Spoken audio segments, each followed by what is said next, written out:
So we're going to look at this in a slightly different order than the book. We're going to look at the description of the sample mean, which is chapter 7.2. We've done a little bit already on 7.1, so this shouldn't be too much out of order for you.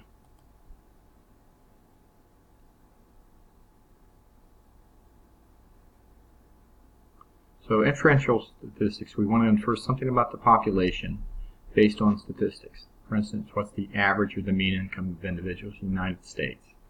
We can't measure all the population, usually, almost hardly ever, so we take samples. So what if we were to find the average income of 3,000 randomly selected individuals in the U.S.? That would be our sample size of 3,000. And from that we want to infer what the average income for people in the United States is.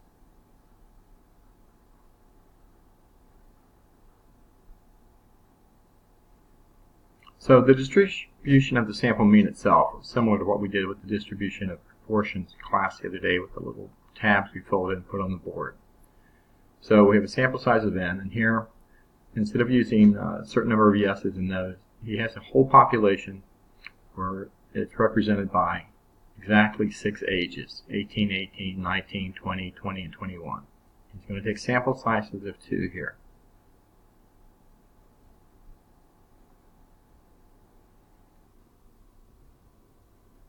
And he's doing the mean of the age, so he's going to take 2 randomly selected numbers, find the mean. So we picked 18 and 18 first time. Same way we did it, picked 18, put it back in the bag, picked again, it turned out to be 18 again, put it back in the bag, get a sample mean. And he goes to his next time of picking 2. And then he'll complete the table, and it'll show you all the possible ones. So this is actually the population. So from that you can find the average of the population entirely if you need to. But this is showing it doing it for sample size of 2.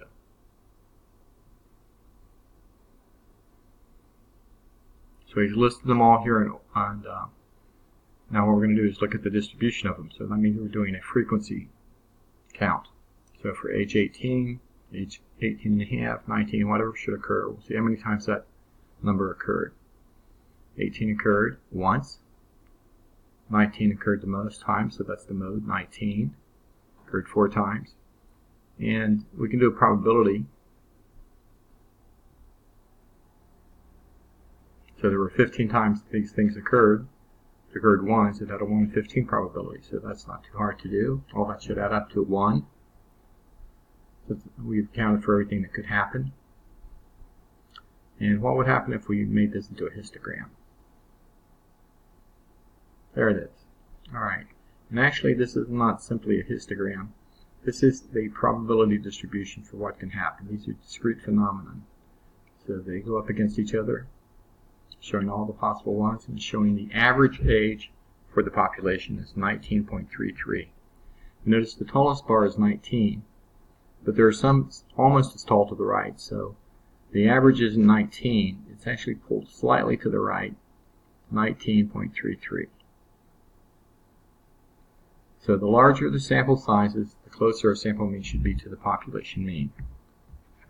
That's the law of large numbers. And basically it just says the closer you get to the whole population, the closer you get to the actual mean. And that kind of makes sense to us all.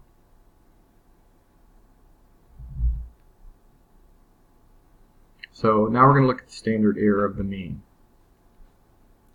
So you can see as we change the sample size, the histogram that we're showing squeezes in. So you have very few chances of getting something on the extremes. The standard deviation is decreased. We have less variation. All those are saying the same thing.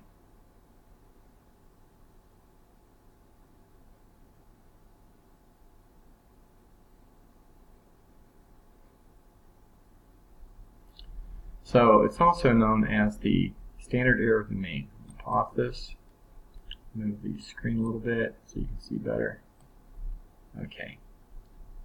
So if we know the standard deviation of the population, standard deviation of the sample, that's sigma sub x bar, is equal to the standard deviation of the population divided by the square root of n. So as n gets bigger, variation gets smaller.